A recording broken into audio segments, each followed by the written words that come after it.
Now, okay, so a lot of people are going to be wondering, who am I talking to? Well, you wear a lot of hats, and I think besides the fact that you were my O-line coach at Antelope Valley Junior College, you've been coaching football, young men in football for decades. And just when did the calling start? When did you decide you were going to be a football coach? Obviously, you played ball. Yeah. And take us a little bit your journey and how you ended up becoming a coach before you get into the problem child that you had to coach. I always loved football, but I was always too big and too poor to play youth football. So I had to wait till high school, and I'm an L.A. product. So L.A. at the time, we were 3-year high school. So I got the snot beat out of me my first year and slowly got into it. And I loved football. Went into college, East L.A. Community College. Okay, got to show my props. I'm a proud Husky. Then I ended up at a small school, Western New Mexico University, but it was during my senior year. I said, you know what? Those childhood dreams of playing in the NFL ain't going to happen.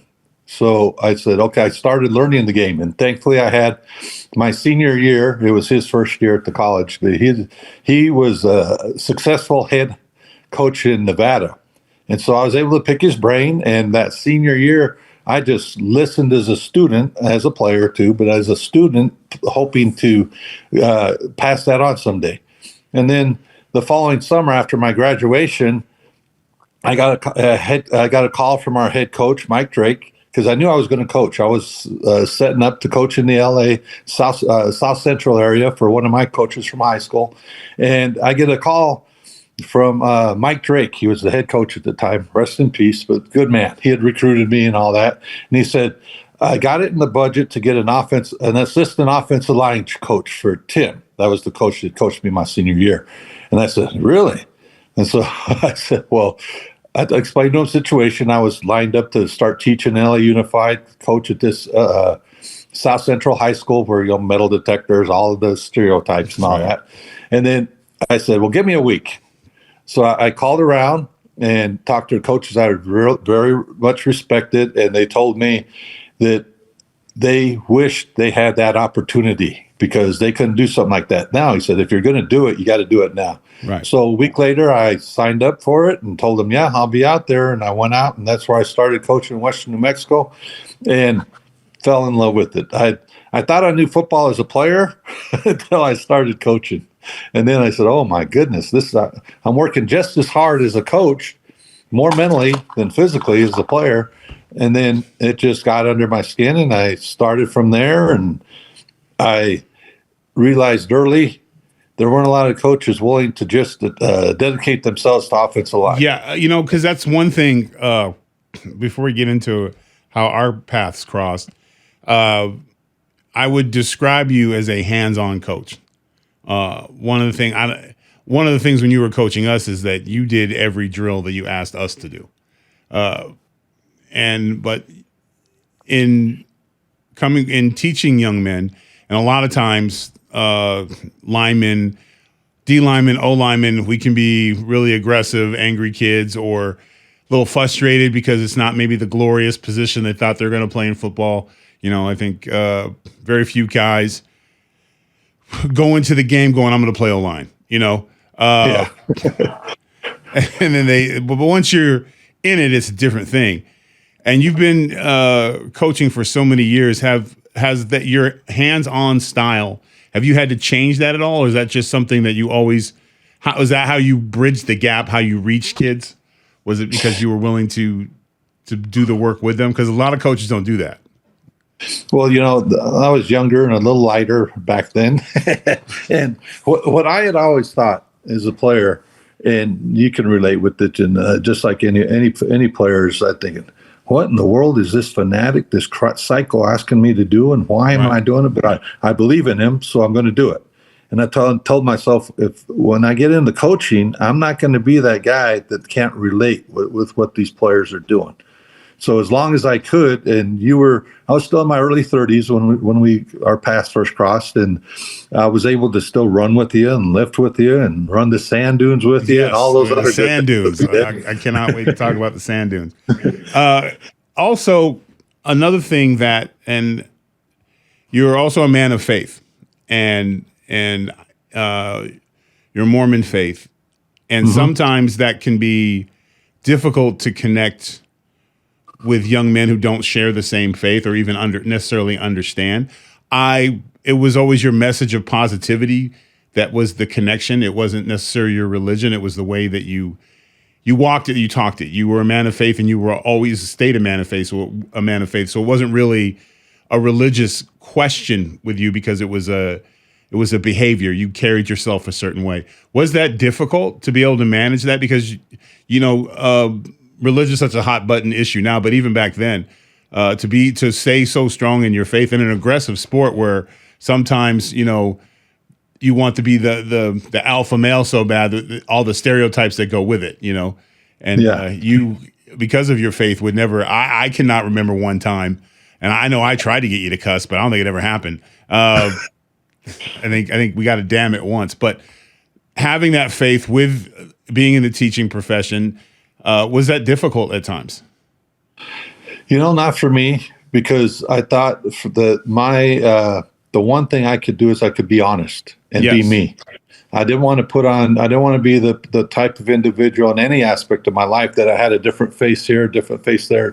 Now, we all have variations. Yes. But I wanted to stay semi-consistent in, who I was on the practice field, and in the game field's got a little more intense, but I wanted to be consistent and be who I am. And I think that's, I just finished season 40, and I think that's part of the reason I can still relate with some athletes is because I show them me, who I am. I'm a big guy. Yes, I serve the two-year church mission. Yes, I go to church every Sunday. I attend the temple, et cetera, and all those things that, quote unquote Mormons do, but I'm not preachy about it. No. And you know what? I think, to be honest. I think that was the thing. It was, you led by example. So it was irrelevant. It was never, hey guys, let's sit down and talk about religion today. It was just be right. I'm not asking you to be me. I'm asking you to share the respect load in terms of, it wasn't about galvanizing young men. You weren't galvanized to send us on missions. You were galvanized so we could play the game of football and trust each other and get that little something extra, because when a player trusts his coach, he will take that extra step. He will dig that extra foot in the trenches. And it's a very fine line. When you see today, when in education, we all knew that you were a man of conviction and religion, but we couldn't, if you would have sat us down and had us explain to your belief system, we wouldn't be able to.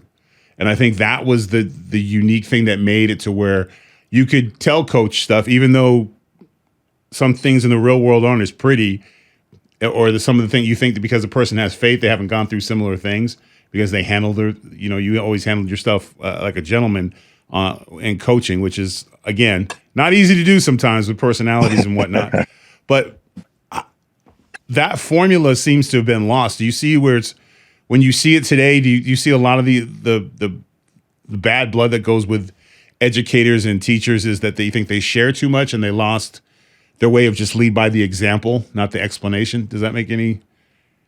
Well, I think for what worked for me is I never took myself too seriously, because I had teachers growing up through school and whatnot that what they said is the way it was. And if someone tried to correct them, oh my goodness, that was like blasphemy. What are you doing? You're a horrible individual. And when I taught in the classroom and when I do it on the football field and in the weight room, if I made a mistake, I'd admit it and I'd laugh about it and say, that's part of humanity. Yes. To be human is to err. Now, I can remember the first time we met.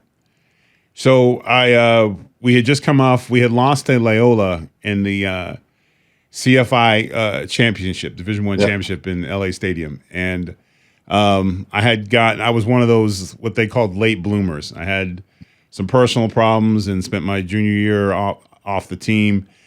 And I was getting like letters from like dentist colleges and Division III schools and walk-on opportunities. And I really didn't know what I was going to do. And they sent a few of us to a classroom, and you were in the classroom, and you were recruiting from Antelope Valley Junior College, and you had packets, and you had playbooks and your workout stuff and the things you wanted to do. And I was just, and you were very welcoming to us. You were like, you knew our names. I think it was like 4 or 5 of us, but it was very surprising because I didn't really have a direction. And I came in the room, and the way that you presented yourself was like you had already had my direction for me. Like, this is the path, man. Like, you weren't inviting, you were accepting. And I think that's what was the big thing, because I had Bakersfield Junior College, I had all these other junior colleges where they were just selling the program, and you were selling yourself. And I think that made a big difference to me. Wow. You know, like, hey, I'm going to coach. This is how I coach. This is how I do things. And I didn't believe most of it. And we spent that summer. It was me, Will Knight. I think we were the 2 big freshmen coming over from, freshmen, but we were coming over from high school, and we were the 2 biggest kids in the valley at the time. So you had us, and then you had some veteran guys that had kind of developed underneath you, Mike and Alex, and then Clayton, but Clayton was the D-line, O-line. He was a tweener, but you had, and Valencia. So you had and Valencia was supposedly the D1 guy that was going to go off. You had a D1 looking center, tall center. So you had like this nucleus of guys. You had, I think it was 7 of us. You had 7 guys, and I didn't have any transportation. And I was living on a buddy's couch at the time when we met. But I remember you would hold summer workouts. Like, you invite, like, hey, summer workouts, and we would go train with you, and no one else was scheduled. You know, you'd just be like, hey, I'm going to be at the gym from, I think it was, we did it from, I think 11 to 3 or something, and we'd all come in and we'd just lift, and it was like, and it was the weirdest thing because we didn't talk about football much. Talked about movies, we talked about lifting different weights, and like, you're tricking us into getting a full day's training in, but it didn't feel like we were training. Yeah. Well, and of course we were big guys, so we talked about food. Yeah. Oh yeah. And that's when we used to go to the Green Burrito. Yeah. Oh yes. Yeah. All right. So there was this place, if you could eat the whole Green Burrito, which was a pound, right? It was like some ridiculous amount of giant. Yeah. It was I think 5 pounds. It was huge. And if you could eat it, everybody ate for free. Yeah. So, but we would train all week, and in the hot, I mean, it had to be 100. Oh yeah, 100 high desert, California hot, and you would make us do the most thing that we hated the most was jogging. But you had us jogging in the desert, and I'm kind of getting, but I can just remember going, who is this guy? Like, I remember saying to Will, because we're jogging behind you and we're tired, and you're like, come on guys, and we're trying to figure out, this coach ain't screamed at us yet. And he's doing everything, because he's doing everything that we have to do. So it's kind of hard to complain because you're doing the same thing. You're just as hot as we are. We're not even in gear or anything yet. We're just jogging through the desert with you. And it was a consistent thing. And I think the biggest connection for me was rain, sleet, or snow, you were there. You never made an excuse. Like, a lot of guys will start 2 days in, and then by the 3rd day, they have their coach with the whistle, and they have us running through the thing. But you were picking thorns out of your socks like the rest of us. And then after we'd train, we'd organize or go on activities. And this was just summer. Like, by the time it came time for 2-a-days, we had a pretty solid bond as a unit. Yeah. We'd done a lot together already. Yeah. And like, the weirdest, like, people, like, what did you and your coach and you guys just do? Like, we'd go to the movies, and we're all like 18 to probably 20, I think was the age range, and we're seeing Hook with you. Yeah. because you would also still within the rules of what your belief system was without getting into it. It was like, yeah, we're going to go see Hook. And I remember sitting there going, this is Peter Pan, right? Like, this ain't a Hook, like a horror movie. And but by the end of it, to this day, it's one of the movies I recommend to my kids because it's such a great backstory. Because we trained all day. You're like, all right, guys, we're going to the movies, and we're like, what are you seeing? Friday the 13th? We're going to see Hook, and we did that a lot because it became our thing where we trained on at the end of the week. We would either go off. We'd either do the green burrito or we'd do the movies, and it was something that we looked forward to. When summertime is an easy time to be distracted for ball players or young college guys, especially in California. Girls, beach, activity. And at that time, everybody and their mom was a wannabe thug or drug dealer. And, everyone was something. There was so many different distractions. And you were able to keep us all focused. I'm trying to think. I don't think anyone ever missed unless it was they went home or something, because not everybody was from the area. But is it difficult to build relationships like that every year? Was there one year? Was our just nucleus, or is that something you've been able to do every 40 years? Is a long time to do it, but is that formula works for you? Because you always think you're the only one. Like we think we're the only group that did that. We'd probably be a little aggressive towards the next group. Like, oh, we used to do movies with Coach too, and because that was we just felt like it was us against the rest of the team. And I think for O linemen, that's crucial in bonding because no one depends on each other more than we do. Yeah, and then no one gets less love than we do. Yeah. Everyone tells the quarterback he's great, but is that to this day? Is that still how you do it, Coach? You build it from the ground up. As much as I can, because the generations change. Yes, the rules mentalities change. And then technology's had a lot to do with it.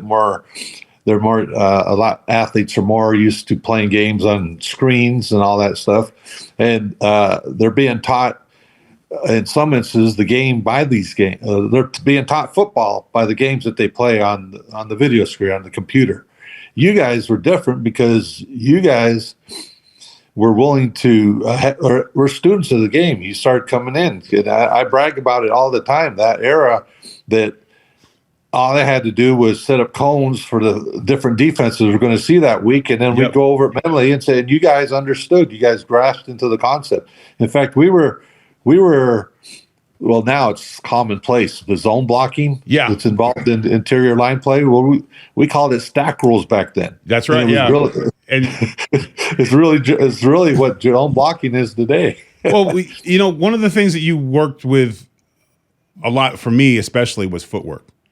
Everything was footwork. And I remember one of your rules is we had to do everything everybody else did plus ours. Yeah. So we'd be out there early doing running back drills.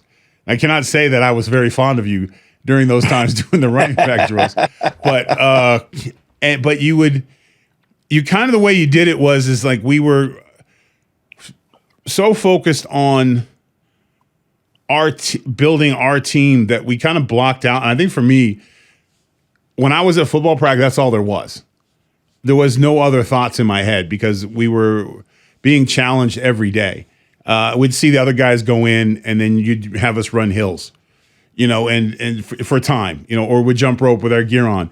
And we would do all these things, but we had the mentality that we were doing it as a team. It was like we did it together. I can't remember a guy ever quitting on a drill.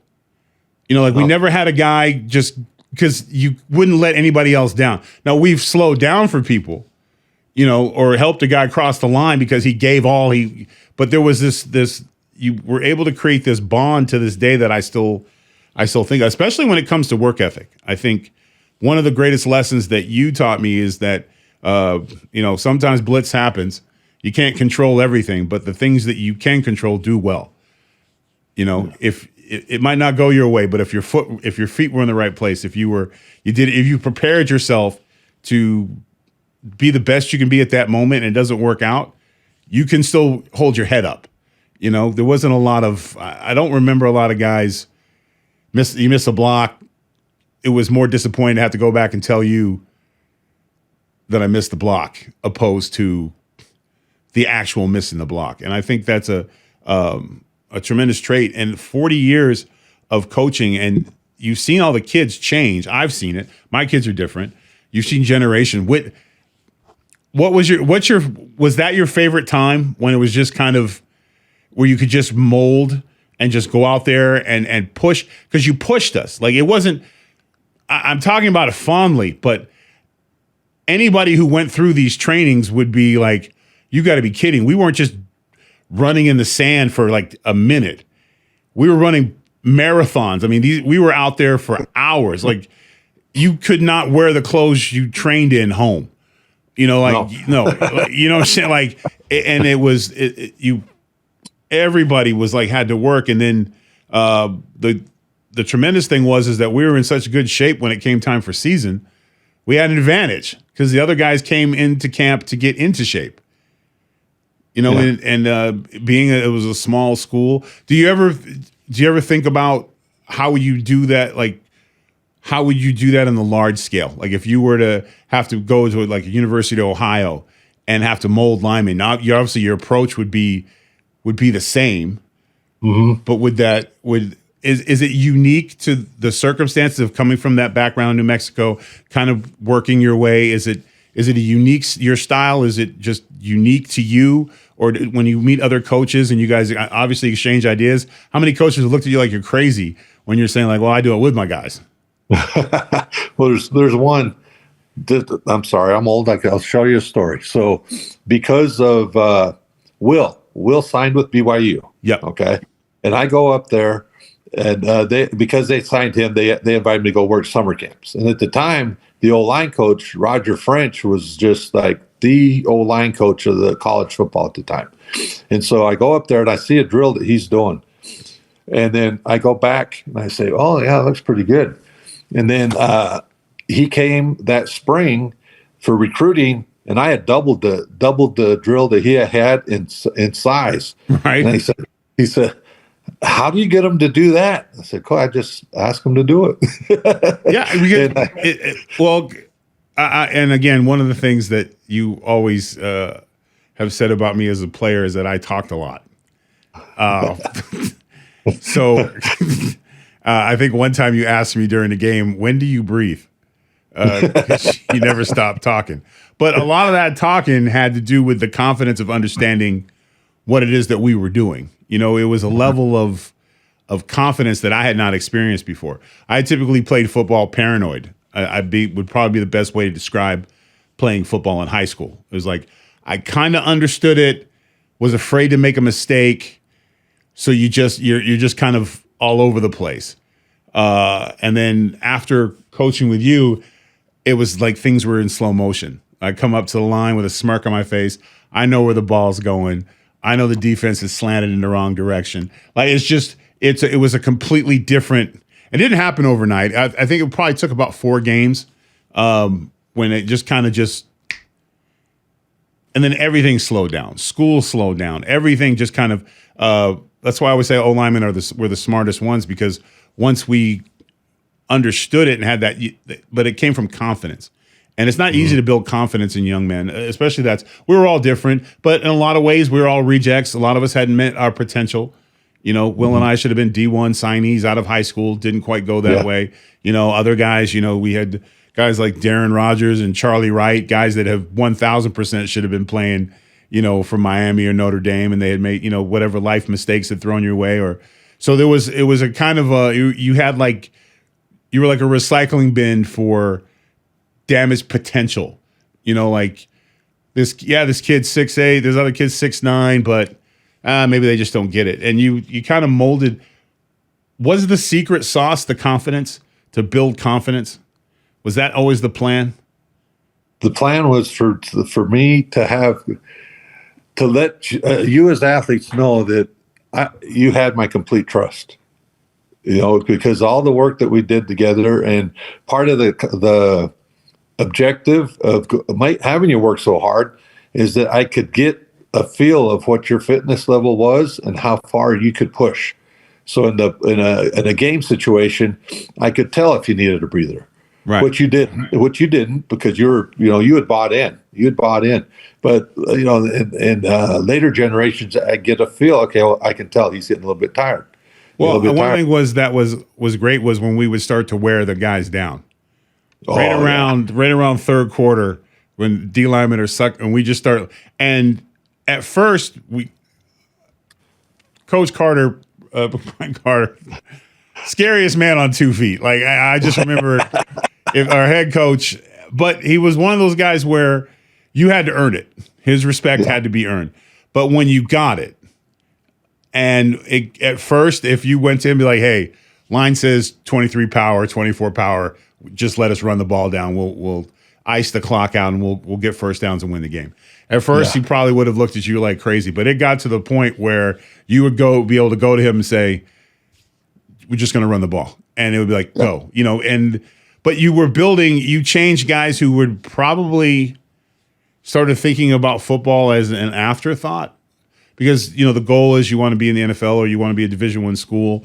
And all of a sudden you're not. And then you're at your junior college, a few miles from your high school. It's real easy to get caught up in the excuse world or the bitter or the frustration world and not necessarily have pride in what you did. But you would not allow us that. Like we were marauders. Like it was a certain, we were different, and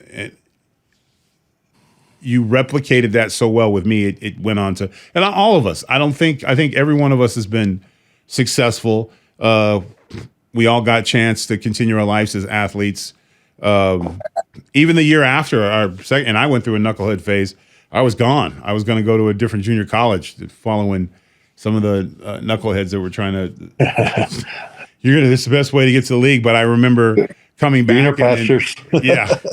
I remember coming back, and Randy Clemens, who was, he was considered the top O lineman in my high school, and he was supposed to be going off to like a big school. And all of a sudden you had Randy, and with us, he was the guard, like he was the smaller guy. By the time he got to us, the gap had closed. We all had traps and we looked different. You know what I'm saying? From a guy that was just a year behind you, but he was another guy that bought into it. Like guys came in and you changed my trajectory. All of a sudden I started having notebooks of D1 schools and all and all conference honors and blue chip All-American stuff. Like all this attention was coming to us, but never at one time were you ever like, all right, you made it, guys. Like, oh, great, you got a cool letter. Cool, let's go on the hop. And we'd be like, well, you want to talk about this? Like, no. Let's go. We got drills.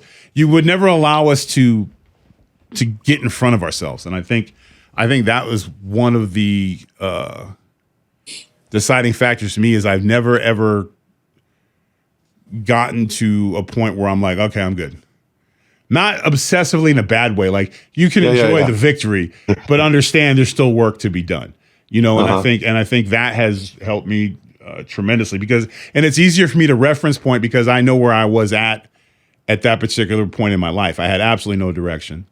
I was living in different places and had a horrible relationship with my family and didn't really know what my plan was going to be if I didn't get a scholarship to go somewhere. Because the other thing was, there was two things that happened. Guys either three things. The guys went to the military, or they went to college, or they end up working for somebody in the neighborhood. And it's just kind of like those were the options for young men who wanted to play ball and things didn't quite work out. And I did not want the option of ending up, in and out of jail or in all that stuff. And I remember distinctly when it got to the point where we started getting popular because we were a good football team. Like we were ranked. We were, we had a bowl game the first year. Second year, we're all ranked. We're all getting attention. All of a sudden, people are coming to the games.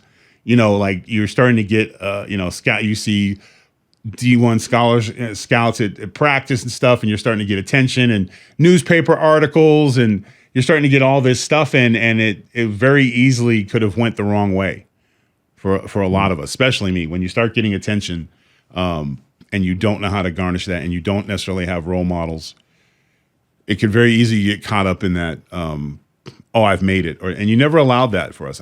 Is that just, where does that come from? Where does that humbleness come from? Is that family? Is that something that just you developed to where you would never let us, especially me, because I like breaking the banner. I like talking, I liked all that attention and stuff that went with the game, but there was always a moment where I'd be like, I don't know, coach wouldn't appreciate that. You instilled it in us. Where did that come from? Because it's such a rare quality, coach. You don't see it. Your ego never got in front of you. I think because first of all, no one's harder on me than me. Right. It's always been, every 40 years, all 40 years, I expect to be fired at the end of that season because I'm that hard on myself. And so my word to athletes was, and I don't know if you remember this, but I'd ask you a question. It's either some point in the recruiting process or when you first got on campus, I said, how good of a player can you be? And you kind of shrugged your shoulders, and I say, well, let's find out. Yeah. And then enjoy the journey. Enjoy the journey. You know, I all those things you mentioned that we did together, and that you guys, those are precious memories to me. And I was having fun, and I wasn't having fun because you were suffering. I had fun because we were building something together. And I felt when you were on the field, I was with you. Yeah. Yeah. And I thought there was a lot of times because I hated the tailbone pads. I thought they were the dumbest thing in the entire world. And a lot of the Florida guys wouldn't wear them, you know, and they'd be like, oh, they'll never know. Right. And I decided not to wear my tailbone pad for a game. I was like, the hell with it. Like, I couldn't find it. It's in my locker. Got away with it for one game. No one said anything. And we're driving on the goal line, and I had a big block, and I think Cash was running back behind us, and it's like 1st and goal, and I had pancaked the guy, and as I was getting off him, the ref comes behind me, and he's like, hey, no tailbone pad. Go get a pad. So I had to get out. and we're at goal line. And so I had to turn, and I remember I'm panicking because I don't want you to know that I didn't have my tailbone pad in. And worse, I didn't want Coach Carter to know because I probably wouldn't have been allowed back in the game. yeah. So I come running in, and you're concerned because you're watching. You see me running in, and you send the backup in, and then you're looking at me like, what's going on? And I just kept pointing at my helmet. And I was trying to say I did something stupid, but you're like, his helmet's broke. Fix his helmet. So the equipment manager's looking at my helmet, and he's like, there's nothing wrong with the helmet. And I said, I need a tailbone pad. And he was like, oh, Jerry. And Jerry, the equipment manager, he was like, you've got to be kidding me. He's like, all I have is a forearm pad. But it's a little, it's like, just give me the pad. And I stuffed the pad back in, and I come running back out, and you were like, what was wrong? And I get back in the game, and we ended up scoring, come back to the sideline, and I'm sitting there, and you sit down next to me, and I'm trying to think of every lie I could possibly say that there was a screw or with this or with that. And you just said, see me after film day. And I knew it was, you didn't want to get into it. You knew, I knew that you knew that I screwed up in such a dumb thing, but I knew the rest of the game. I didn't bother. I didn't explain anything. I just went back and played ball because I had already known what my consequence was, is that I was going to be running my ass off come Monday after. But it was just very smooth, like touchdown, man. Good, game's going good. Yeah. Okay. Well, see me after film Monday. Nice tail pad. And I just was like, but I remember the terror in my heart of not wanting to go to you and tell you something as silly as that. And I'd be like, I could have made every argument in the world how the tailbone pad was useless, but what was expected for us was to always be prepared. And I always remember I ran away from you. You were on the sideline, and I jogged all the way around to the, like, almost to the 50-yard line instead of going into the end, to the where we're all, because you could go as far as the 20, I think 20 or 30. Yeah. You were right in there waiting on me, and I just kept going because I was like, nope, if I make eye contact with him, he's going to know I didn't have my equipment. And I look back at that, and I think, man, he had such an impression on me that I was more worried about disappointing him. And of course, after that, I had my damn tail pad in every game. But it was just it was such a little thing because we would have moments like, we call the wrong play. And I look back and I don't, if someone comes up to me and goes, hey man, we played against each other, I'll have to sit there for a minute and try to remember. But if I say something like the time that we all thought it was 23 scissors and it was 22 and we all went the wrong direction. And it was the fourth. And at that time, our offensive line, we were averaging, I think we had two guys almost getting close to 1,000 yards. And we went the wrong way. And I made the call. It was on me. And because you had entrusted us to be able to call audibles out there.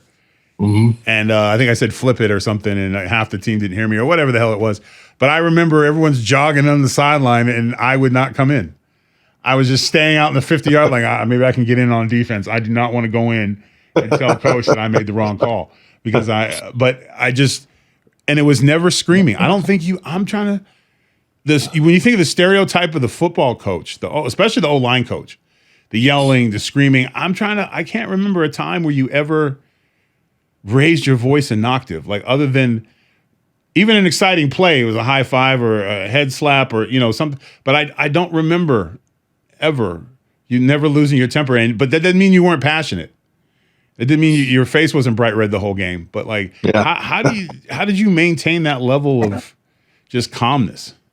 Well, I being so long in the game, I've learned that if a coach loses his or her cool, no matter what sport, then that to the player, that's portraying a lack of confidence, a lack of control. So if I would get upset, then you guys, the message to you would be, oh man, we screwed up bad. We did something's wrong. Something's wrong. What's wrong? But whereas I didn't want that. I wanted you guys to have the confidence that, you know what, they ain't going to stop us. They ain't going to stop us. Did you know Did you know that your coaching style would translate to so many guys off the field's life?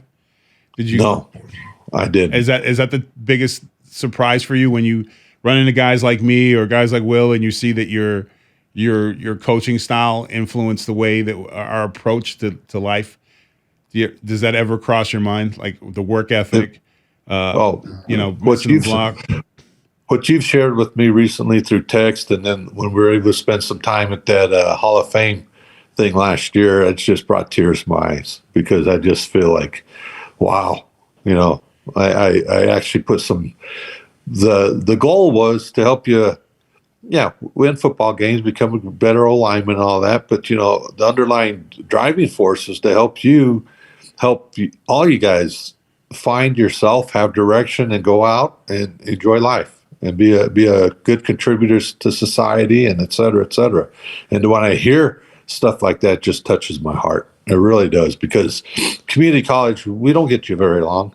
Yeah. We get two seasons, we got longer because we started earlier and all that kind of stuff, but you don't get very long. And to hear that, I've got guys I come across, they're in the coaching world, kind of the pinnacle being a celebrity where you're able to impact positively the lives of so many people.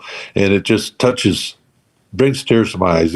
When you told me in the text, it was last week or the week before, and I had said, that was kind of my goal. And you said you succeeded. Yeah. And I'm not an emotional person, but there's tears in my eyes when I read that.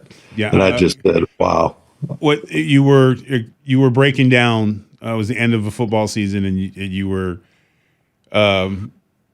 basically saying how it's another season's come and gone, and you always the same thing. You're always your toughest critic, and you always wonder if you've done enough to help these guys. And I as one of your guys, I was like, you did, Coach, you did, because the lessons when life on the football field is short. She doesn't wait for anyone, and when she's gone, she's not coming back. But the lessons you learn on that field, you will carry with them, because that is, I think, and again, I can only speak from a man's perspective. I don't know where I would have ended up in life had I not had football, but not just football, but having at that point in my life where it could have went either way. The ability to use my aggression and anger in a positive way, because when my coach helped me express it, there could have been the other side where that rage on the field didn't turn off. You know what I'm saying? Like when you get off the field, you're still got something to prove, or you still like having somebody help you put things in perspective when you're not necessarily understanding the lesson. Because I didn't understand the lessons. I don't think I understood the lessons that you taught me until I was a father. And my kids started playing ball and sports and stuff. And they would ask me about when I would play. And I've had tremendous success in football and stuff, but the stories are always the training, sitting back to back with my coach because we didn't have military press, but it was trust. Because we trusted each other, you know, and pulling thorns out of stuff, and then in a game, and it's the fourth quarter, and I can get lower because I did the work and telling my kids, you got to be the first one out there, last one to leave. And I kept thinking, where the hell did I used to hear that? And it was you every time. I mean, hours before anyone else was out there. We're out there running ropes. And, you know, we made us, even the movies that you took, and I wish I could have Will and some of the guys here because they would back me up on this. You had us all speaking Pawnee because you took us to see Dance with the Wolves. Oh, yeah. So we were doing all our drills, doing the goodbye scene, Tumani Tutaka Owache. Still remember this shit. Sorry, Coach. And I still remember this. And we'd be yelling this while we're running. Every one of us is look, so you want to go run the dunes. We're not doing it, Coach. We're not doing it today. Not today. But we would all be doing the drills and trying to say something from the movie. And none of us are thinking about the fact that, like, we're going hard in the paint on a windy day and practice ain't even started yet.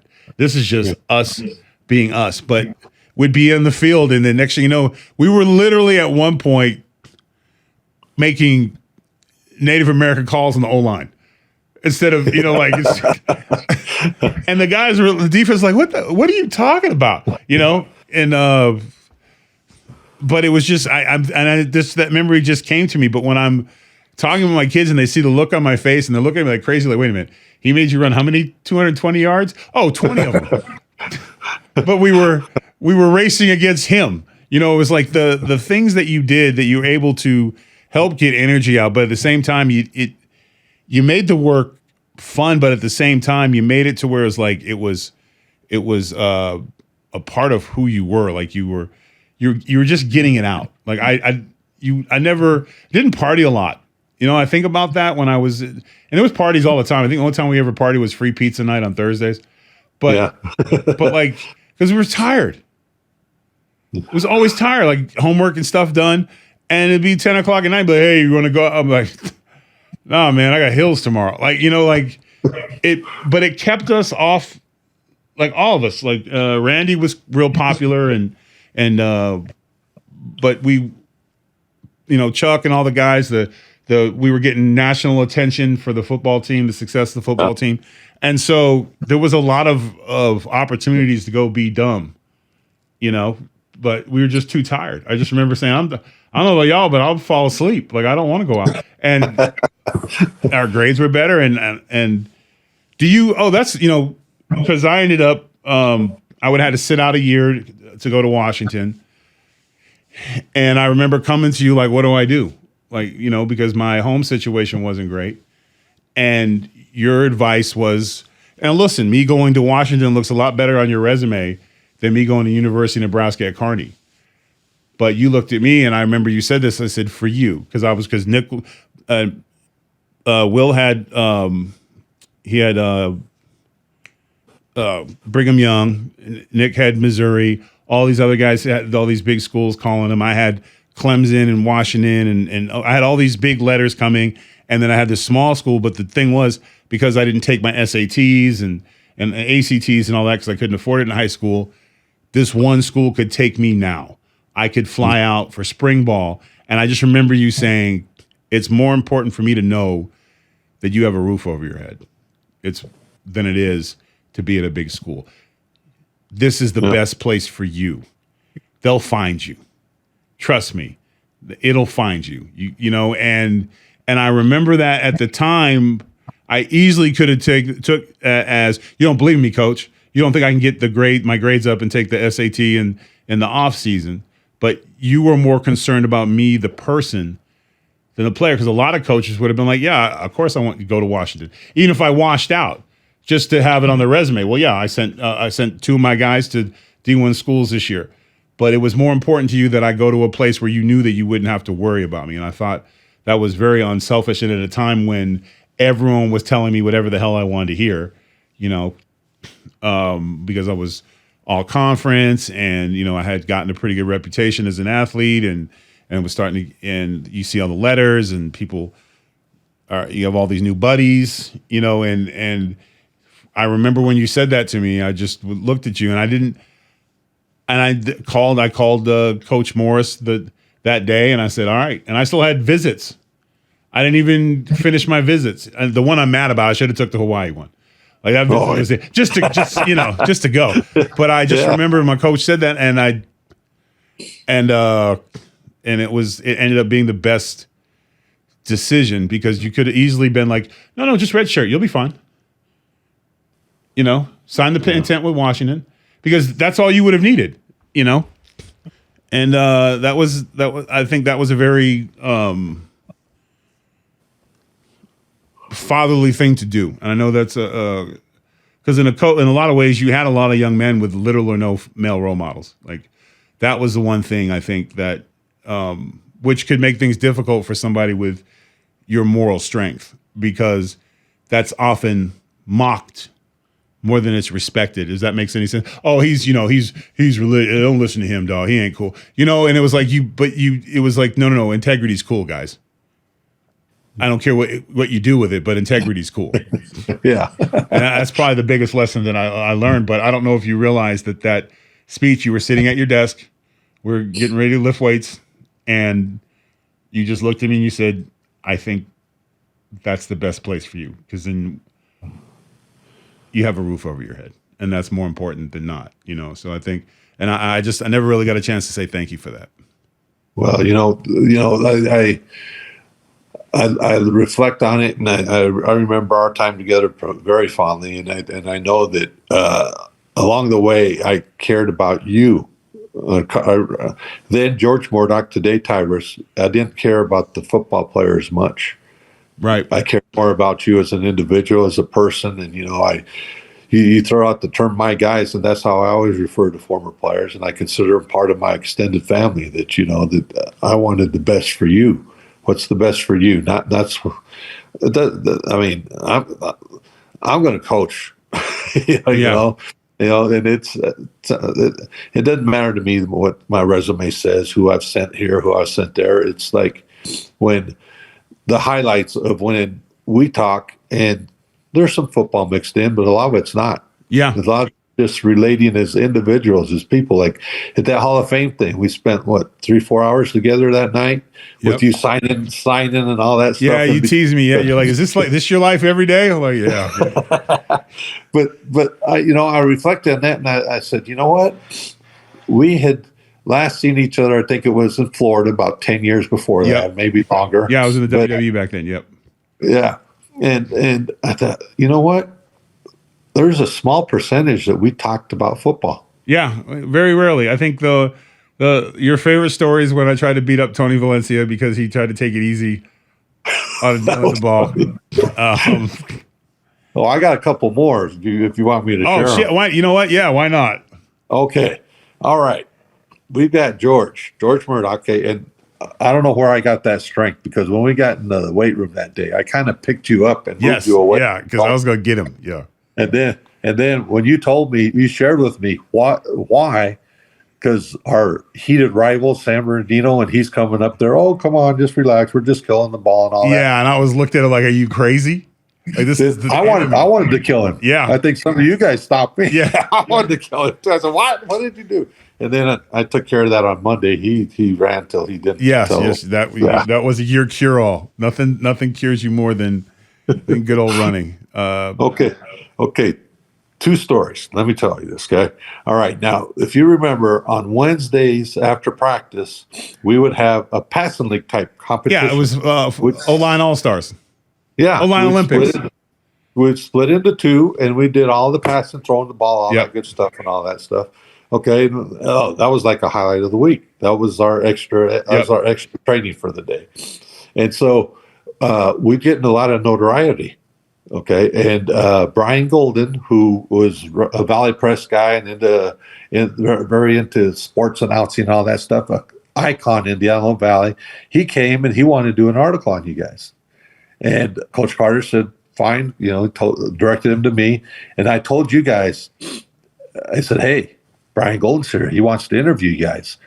And so I'm going to leave you with him. So instead of playing our game, I'm leaving the field going in, and you guys stay and talk with Brian Gold. And you guys said, what about our game? Yeah. You wanted to play the game. Yeah. So I went over to Brian. I told him, explained it to him. He said, oh, okay, coach. So he sat there, and we played our game. I go in, and I hang around because, I didn't want to be any kind of influence. I wanted you guys to have your time in the spotlight, right? And so, but I was sitting in the office, I'm waiting, and then I see you guys coming in. I come over and say, so how'd it go? And I think it was Randy. Coach, George talked the whole time. We hardly got a chance to say anything. Yes. Well, he kept asking me questions because he thought I was funny. So, and if I remember right, Randy didn't say shit. He just stood there. So it was like a moment, and Will wasn't exactly known for voicer. They were just, everyone was like, yeah. I was like, let me tell you what we do, because I was proud of what we did. Yeah. And also, I had won that day. Because for a while I was John Elway, because I was doing the Elway I was doing pigeon toed, and I could throw the ball through the thing. The only one, I think Will kept winning the field goal kicking. Yeah. But the accuracy, and then we'd play Philly. Yep. We play Philly. Yeah, Philly, because there's no fumble. There's just, you keep throwing, which, if knowing what I know now, it had nothing. It was just to keep us running the whole time. Oh yeah. But we didn't realize it, and you made us do it in full gear. So just like the jump rope competition. Yeah. Yeah, like anyone could jump rope, but can anybody jump rope with their gear on? I look back at that as like, was he an evil genius, or is we're just so thirsty to be we were different. You made us feel different, because I remember the interview. A lot of the guys, I think I started, my personality, my confidence started coming out. So then my charisma really started to come out. But I had like almost a D lineman's charisma for offensive lineman, because I looked at we gave punishment. I didn't look at it like we blocked, because we looked at like we put punishment. We were going to move you around. We're going to rough you up. So that was kind of my mentality. But the guys, once they relaxed, as we were making jokes and laughing, but I remember the guy was just kind of like, so do you guys do this every Wednesday? And we're like, yeah. And we're telling him our workout stuff, and he was just kind of looking at us like, what the hell? Like, you guys do all this and practice? And we're like, yeah. And I just remember being very proud. But I also remember no one else said anything. They were all just kind of like, Okay. So we're playing Chaffee College. Okay. And this was a solid conference we're playing. Yeah. There were no powder puffs. You had some really good players, and a lot of them I got to watch on TV later on because they were that good. So anyway, we're playing Chaffee College, and it's right before halftime, and we're deep in the red zone. And there's one thing I had always emphasized to you guys: if you see a ball on the ground, cover it. I said, don't try to fall for the glorious scooping and going to go score. And you said, Coach, I want to start. I said, no. It's more important we retain possession of the ball. Yes. So here we are, college. I don't know which of the backs, but the ball is on the ground. And there I see number 76. That's you. Yep. There you go. You're the guy, right? The ball's right at your feet as you're down there nice and low. And what do? You scoop it up. And I say, no. And you scooped it up, okay? You put bad karma out there, Coach. Now, you got to imagine, this is 6'7", 350, a finely tuned athlete. He could play all 5 positions on the line. This is not an easy guy to push around. Next thing I know, there was 32 guys hammering you from different directions. I got hit by every DB within 20 miles of me. And I believe that ball, I coughed it up. The ball popped out. Yep. They recovered it. And we're going into halftime because it was right before halftime. Yeah, right. All I had to do was drop on it. And we had a point of the game, so it was a happy ending. But anyway, we're going in, and I wait. And you come in, and I wouldn't let you because we had to go through a gate. So you couldn't avoid me because I had worked in, and all you said was, Coach, I couldn't resist. Yeah. And I did everything I could from not laughing, and I let you go, and I just said, Yeah, he's got such a great personality. What a great guy. Yeah, I wanted that glory so bad. Ironically, the last game I played, last arena football game I played, I finally had a scoop and score. I hit the quarterback for a sack, scoop, and when I got in the end zone, I spiked it, but it was kind of like, that's it. I really was like, that. It wasn't anything that I thought it was going to be.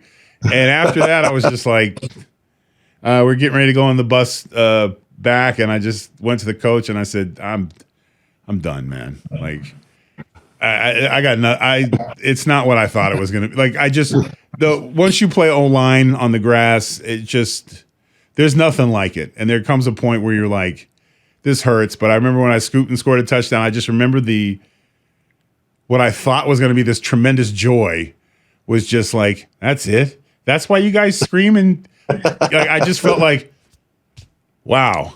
Like, no, it's way more joy driving a guy into the ground and picking up a first down than there was, scoring a damn touchdown. But yeah, I remember I remember seeing you at the fence and you waiting on me with your arms crossed, and it's like, I know I'm not going to get yelled at, but I know he's going to say something profound that's going to be stuck in my head for the next 4 or 5 days. So that's all I was trying to avoid. Was like, I did, because it's not your coaching style with us would all sit in the bench and would be strategizing. If something went wrong or somebody made a bonehead mistake, and we were young guys, we made a mistake, we missed blocks, and it would and you'd be like, I'm disappointed. That's all that needed to be said. And then we just sit there. You'd get up, you'd walk away from us, and we'd all sit there. And I remember when Mike and Alex were there, Mike's like, he wasn't disappointed in me. And he was like, he's disappointed in all of us. He's like, no, I made my, it doesn't matter if you made your block. It's a team. Team goes down. He's disappointed in everybody. Accept it. Like, he's like, no, it wasn't me. I'm like, but because nobody wanted that coach disappointment. Like, because Coach Carter's face turned red no matter what. Hold on, wife's calling me. She knows my schedule better than I do. But I just remember not wanting to hear those words. I'm disappointed in you, because Coach Carter, when his face turned red, I remember we was San Bernardino, our big rivalry. This is when we had Marty Washington, our first year, and it was the championship game where he slipped in the sand on the 2-point conversion, and we could have won the whole thing. But a team fight broke out. And I remember the O-line, we jumped up. And you looked at us, and you were kind of stuck because it's a team sport. And if your team's going, and but you stood there, and you're like, easy guys. And I started to lead the charge a little bit. And Coach Carter turned around, and his face was as red as the devil. And he said, you step 1 foot on that field, I will haunt you. You will never play ball again the rest of your life. And I looked, and it was not just me. It was the entire roster just standing there. And, like, I went back, sat on the bench. The guy sat on the bench. And you're like, hey, is everybody all right? We're like, yeah, we're good. I ain't going out there. I don't see no fight. Like, ain't going to be me. Like, there was nothing, the contrast.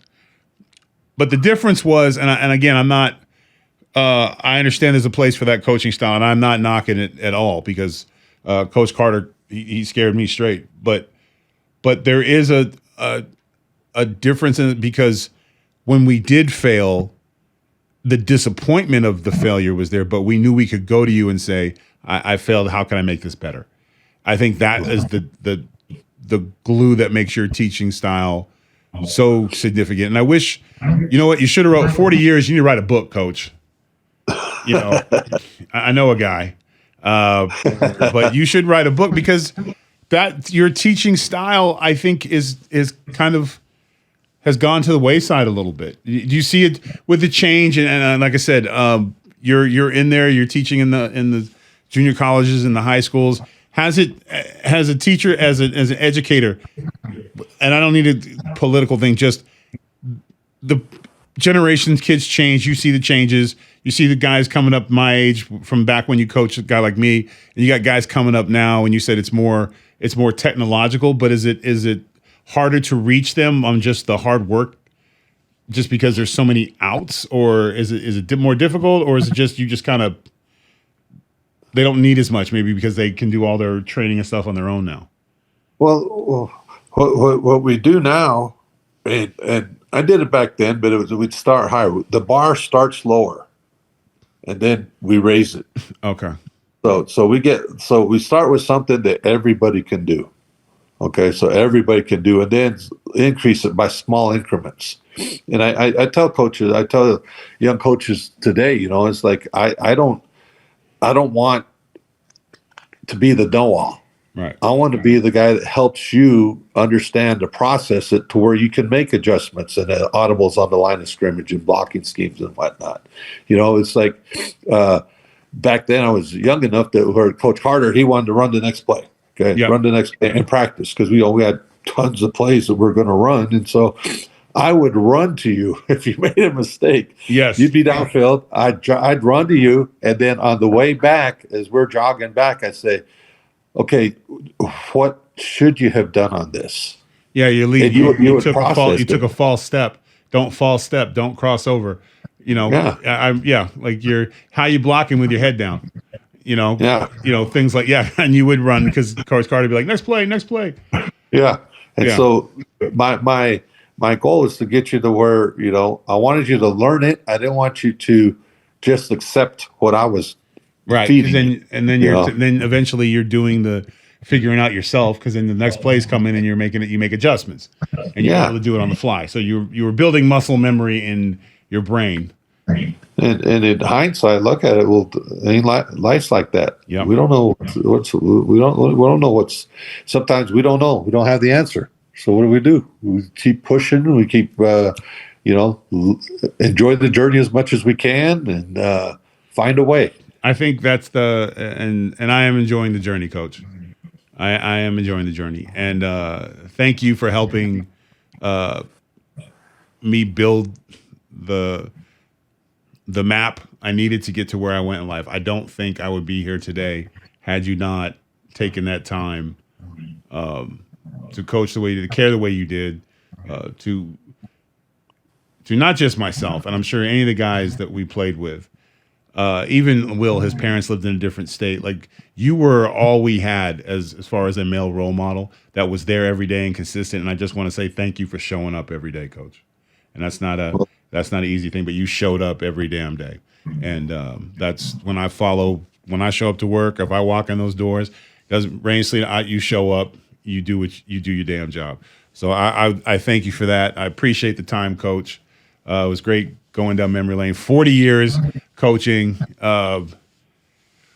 You'll be coaching till, even when your time's up, I'm sure up there you'll be coaching something, but you are a man's man, but you're a great coach and a father and a mentor. And thanks so much, man. I really appreciate you spending this time with me. And hey, you did good for your first podcast. Hey, that's life's about experiences. That's what I told my team's clapping. They're like, I told him, Coach don't do podcasts, so this will be fun. Yeah, this is the first, and I appreciate it. And hey, I celebrate you, big guy. Don't get too famous. Don't get too big headed on me now when this comes out. I think I'll still be able to go to the movie and nobody will know who I am. Okay, well, you'd be surprised. But all right, Coach, till next time. All right, take care now. Yes, sir.